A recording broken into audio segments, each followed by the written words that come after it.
Thanks for coming this morning. It just feels so good to be back. Just want to just bounce off of something Jerry said 2 weeks ago. That's my favorite service in the whole year. It was just phenomenal listening to you people talk about what God's doing, and I want to just brainstorm with the elders. Maybe we can do that more often. Just a quick update on my mom. This is the reason we weren't here last Sunday. It was one of those Thanksgiving weekends that I kind of had a lot of stuff planned. I was going to just kind of chill Friday and Saturday. Instead, Thursday afternoon, we jumped in a vehicle, and it was like a 24-hour drive. And then we raced into the hospital. And it was the kind of moment where I had two brothers there. Neither of them kind of coached me on what I was about to see. And I walked in, and my mom's laying in this hospital bed. And honest to God, I mean, they had surgery scheduled, 2 surgeries scheduled. I'm like, we got to plan a funeral. This is not surgery time. She looked so terrible, to the point where one of my brothers took a picture of her and sent it around to the family, and my brother that lives down in Trinidad got the picture and didn't even know who she was.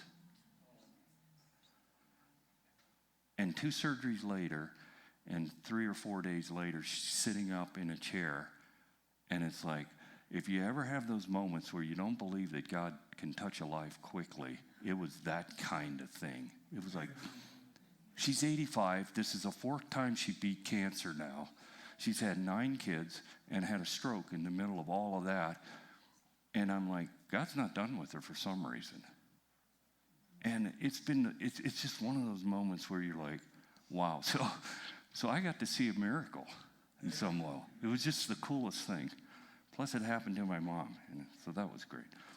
But it's great to be back. I thought about you guys last Sunday when I was sitting in the hospital. Tiring trip because we went straight through both ways. Turns out Zach got all kind of cranky with us. He's a big guy. And 23 hours, when you go straight through both ways, 23, 24 hours, he seemed like a really nice guy up here. We kind of lost that part of him at one point. Just say it. Anyhow, got on the move. Christmas season. What we're doing is we're going to start a teaching series through the book of Matthew. So we're going to pick up the story of Christmas. So what I'm not going to do this morning is give you a lot of background on Matthew. I'm going to try to put how he starts his book in a little bit of historical context so we can wrap our minds around it. But I want to show you something the way he starts his book, and I'll get to maybe why he does that. So it starts this way. By the way, I'm not going to read the first 17 verses. If you know anything about the first 17 verses, 16 verses of names. And it turns out that Alex proclaimed himself. He's a self-proclaimed authoritarian name, expert from the Bible. So I said, why don't you come up here and read these? No. So I'm not going to try to. But I want to read the first verse, and then I'm going to just flip through and let you see these names. And then we're going to try to hear from God Christmas truths from these names. This is the record of the ancestors of Jesus the Messiah, a descendant of David and of Abraham. Now here's the names.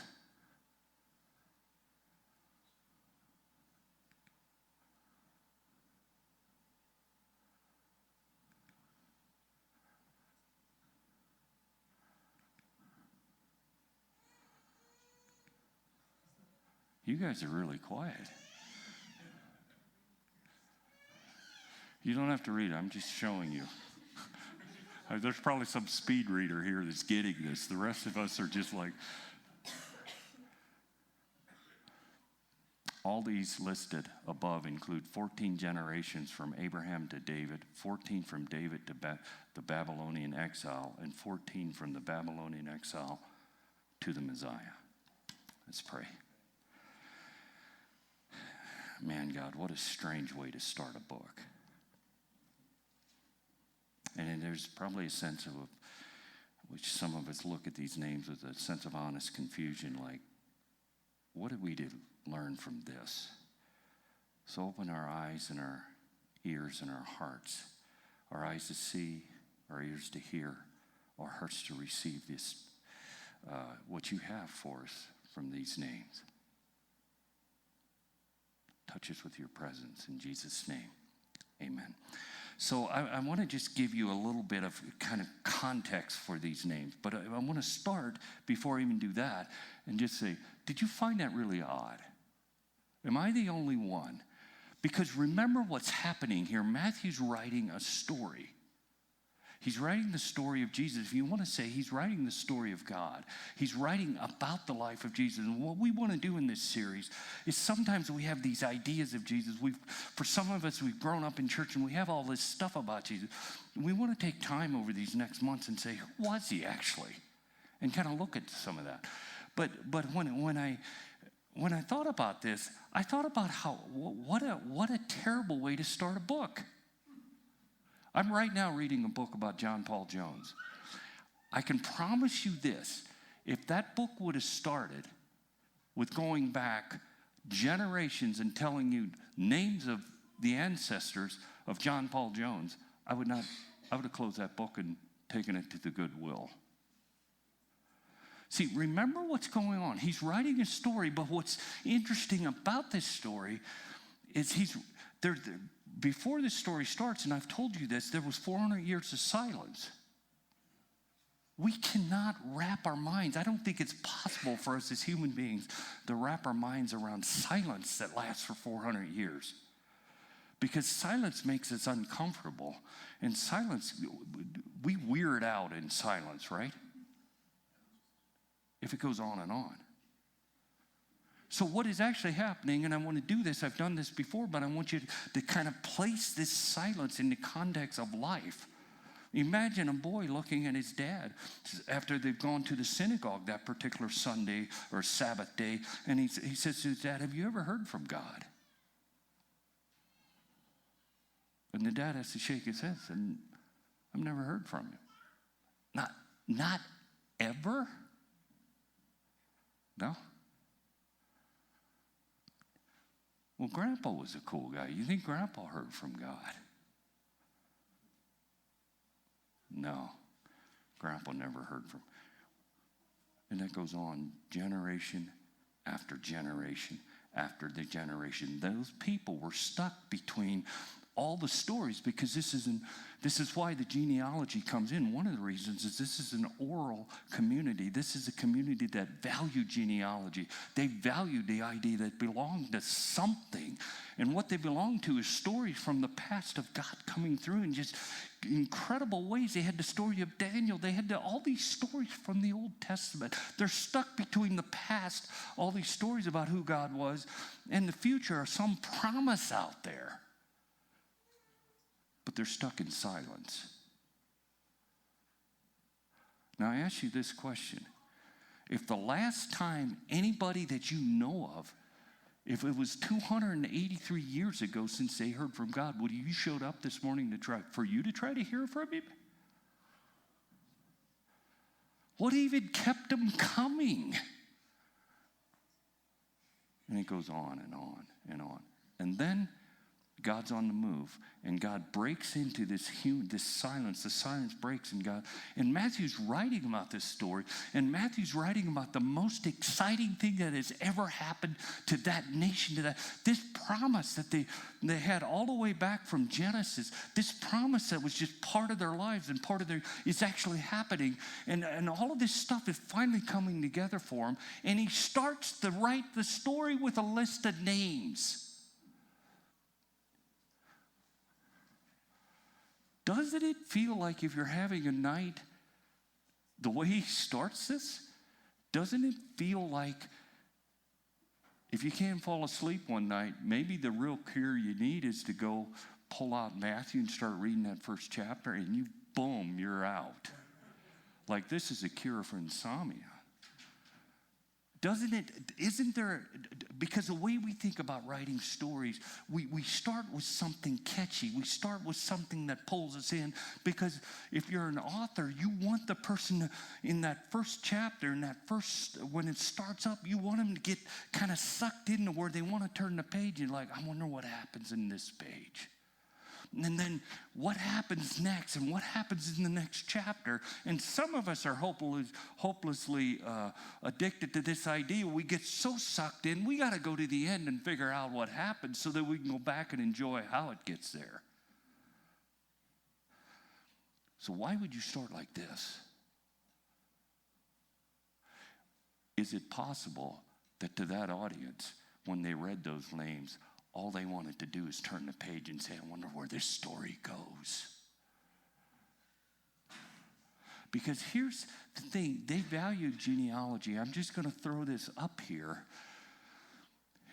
And I'm not going to get into all the whys of they value genealogy. But one of the things that is so different from our culture, and if we can make this connection, it might help us understand why Matthew starts this way, is the first two I want to just talk a little about. It really was who they were.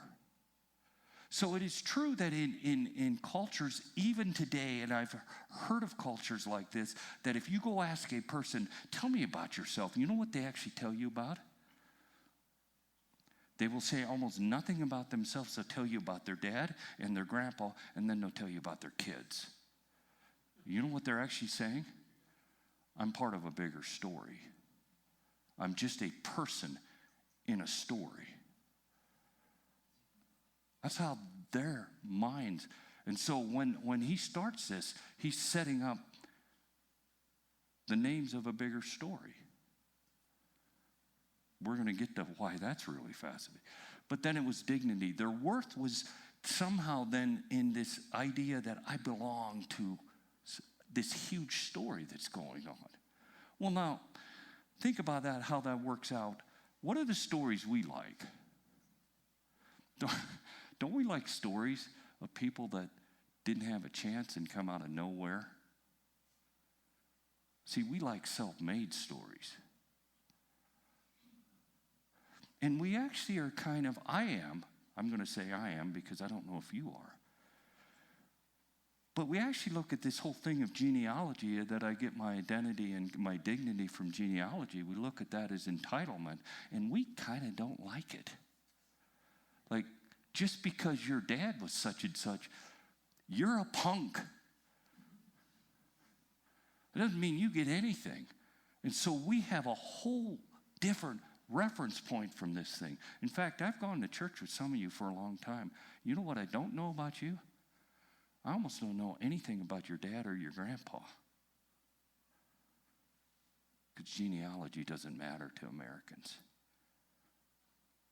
We don't see ourselves so much as fitting into a bigger picture.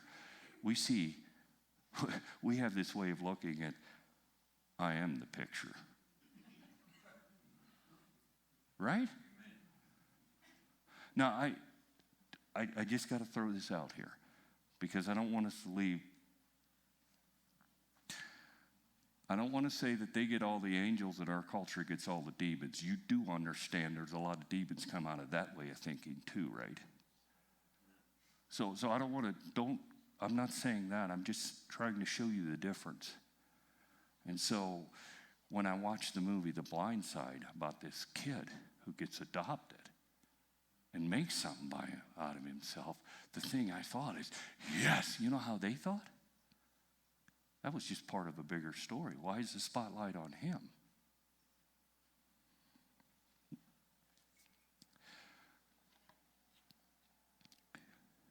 Now, one more thing about genealogy, then I'm just going to give you a couple things I want us to think about this, and then I'll let you go. When they wrote genealogy, there was a couple of reasons. And the way they wrote it, one was the purity of the culture.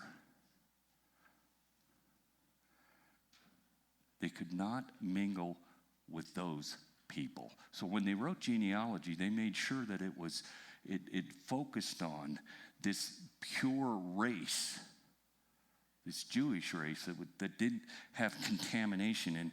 And the contamination was not Jewish people who didn't follow God. The contamination was thought to be the Gentiles who come into the race and contaminate. So that's one reason. So when they wrote genealogy, the other thing they didn't do is they didn't include women's names. The only reason, the only time they would actually put a woman's name in, there was two reasons.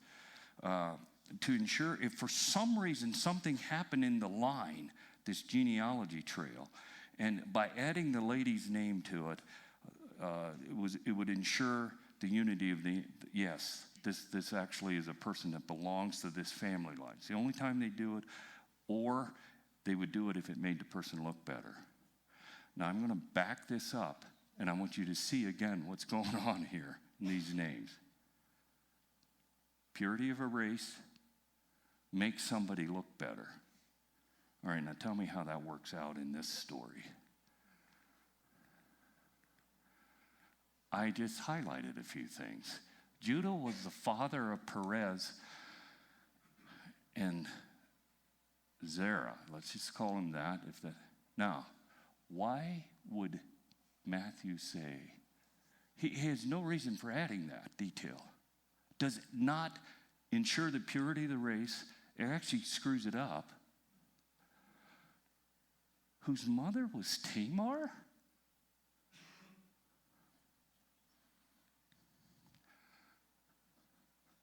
The father of Boaz, whose mother was Rahab, whose mother was Ruth, whose mother was Bathsheba. By the way, in a lot of translations, Matthew couldn't even get himself to say her name. It just says, the widow of Uriah. In some sense, he was so embarrassed to put that name in there. Okay, so now we need to go back and say, we understand that this culture was an oral culture. It thrived on genealogy, and some of us come from cultures like that to some degree. If you come from Mennonite background, there's this way of, not so much my generation, but the generation that's older than I am. If you meet somebody from that generation, they immediately want to know your dad, your grandpa, your uncle, your aunt. They try to trace down, to pin you down somehow. I found that interesting and annoying growing up, both, because I don't appreciate genealogies like I should. In fact, when I said I don't even know so much about who you guys are, do you know how much I know about my great-grandpa? I know one detail for certain. I was named after him. That's all I was told, and apparently that was enough.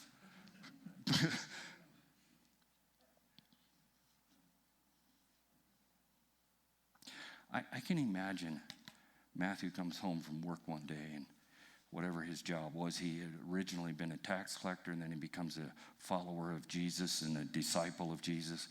And what he did after that, I'm not certain. But let's just imagine he walks home from work one day, and he tells his wife, Mrs. Matthew, I'm going to write the story of Jesus down. People need to know this story. And he starts writing it down. And then she starts reading what he's writing. And I can almost hear her saying, if you're going to put women's name in there, why don't you put someone like Sarah? Are you kidding me? You're going to put Tamar and Rahab? And like the biggest black eye in all of Israel, Bathsheba? In that list?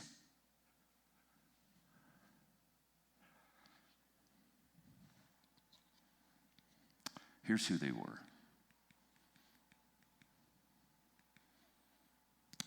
Tamar was a Canaanite, disguised herself as a cult prostitute, had sex with her father-in-law. Wait a minute.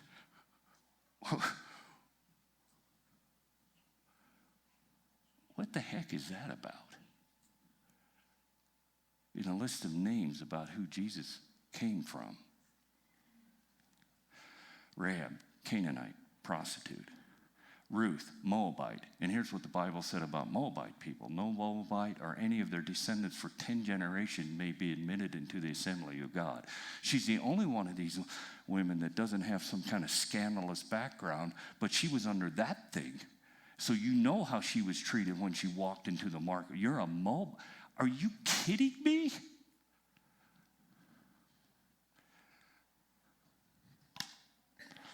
And just kind of an interesting detail. I was doing some background reading on this lady, and there's an Old Testament scholar, and I can't think of his name, that writes about this event. And he says, you got to understand this. David was the guy in Israel. I mean, Abraham and Isaac were, but kind of as Israel progressed, then it became David. So that as you go through the book of Matthew, watch for this. Watch how many times Matthew will say Jesus is either the son of Abraham or the son of David. It's like the two big guys. They would have been nominated as pope if they lived in our culture. What actually happens probably in this story is the proximity of David isn't sitting in his castle, in his place where he ruled from, with some high-powered spotting scope. This happens right next to him. This lady is fully aware of what she's doing. She is probably a drop-dead gorgeous lady, and she decides to take a bath, and the proximity, as close as they can tell, of that place where she takes a bath to where David's is right up against it. That's why Matthew can't even hardly say her name.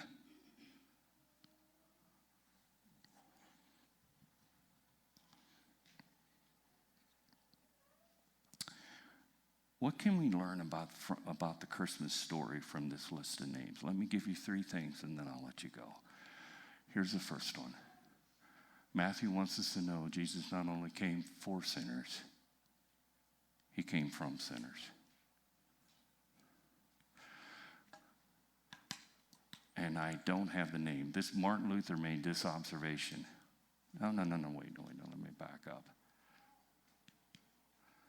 Yeah, Christ is the kind of person who's not ashamed of sinners. He even puts them in his family tree. Martin Luther made that statement after he read this text.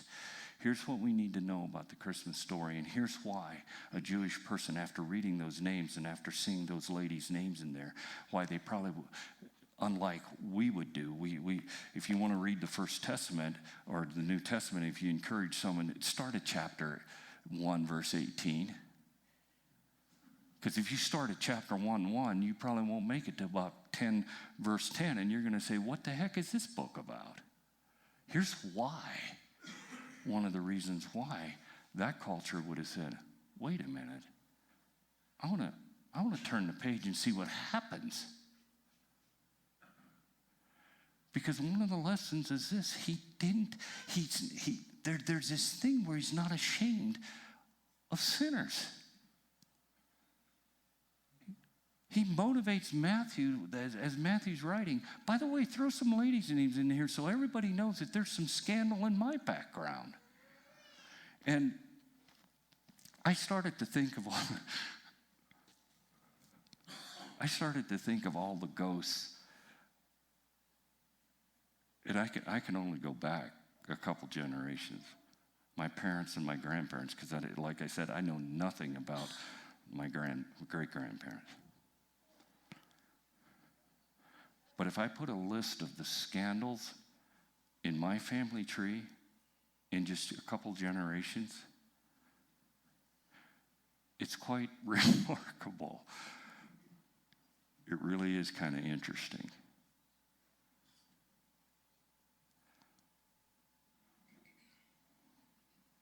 But what about my scandals?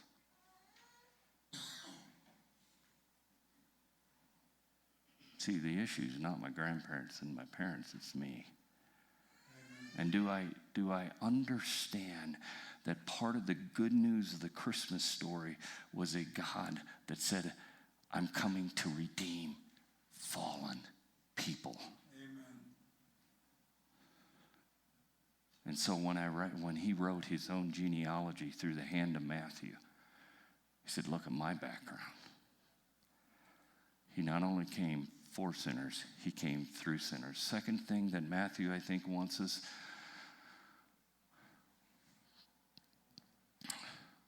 Matthew wants us to believe that God will use soiled, repentant people for his purposes. The stunning part of this is, I think one of the reasons, as the Jewish culture looked back at that list of genealogy, that genealogy, as Matthew reminds them of who they are and where Jesus came from and some of their own history. I think that the hope of Christmas was this: as screwed up as my life may have been, and as screwed up as my story may be, if I look at my life in the context of a bigger story, and I'm just one person in this story, what has come to me and what is going out from me, as I look at that, here's what I know about Jesus. Here's the good news of the Christmas story in the genealogy. He can use Canaanite.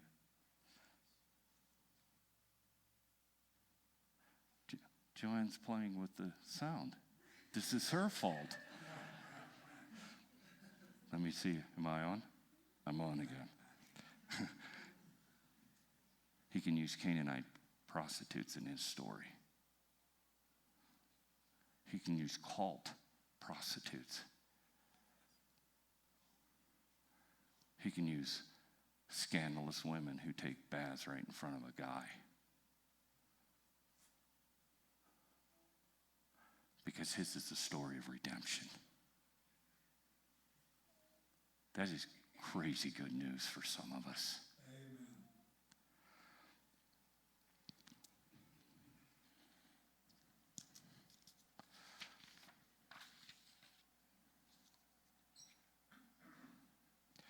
So if you're sitting here and you're thinking, my life's been too messed up, I've had too many mistakes,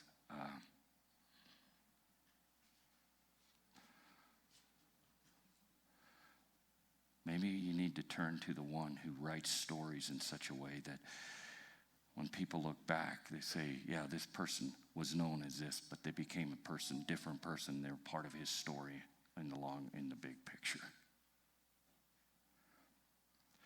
Jesus was called, when he was here, he was called the friend of sinners.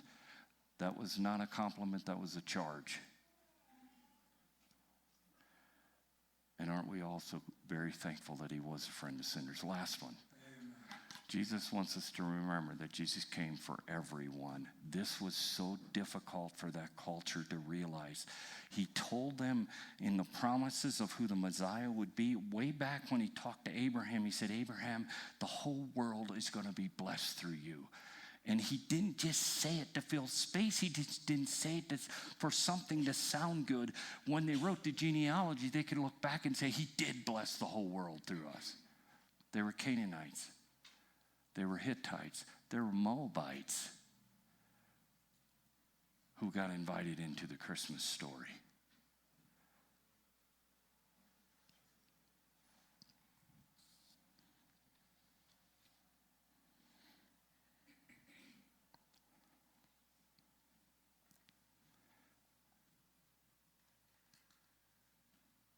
Who do I not expect to be part of the Christmas story?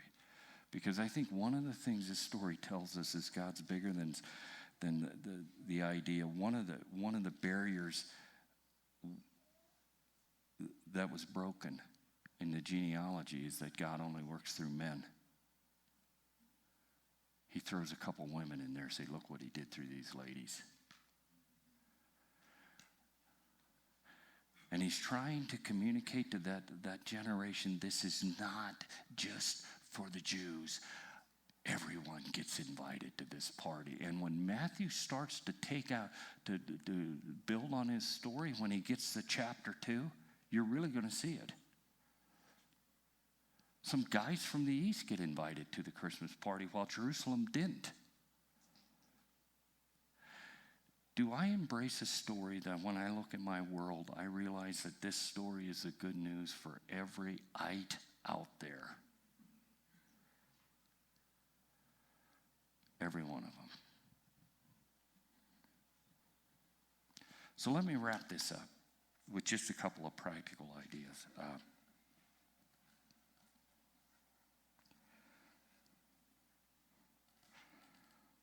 What if this Christmas season,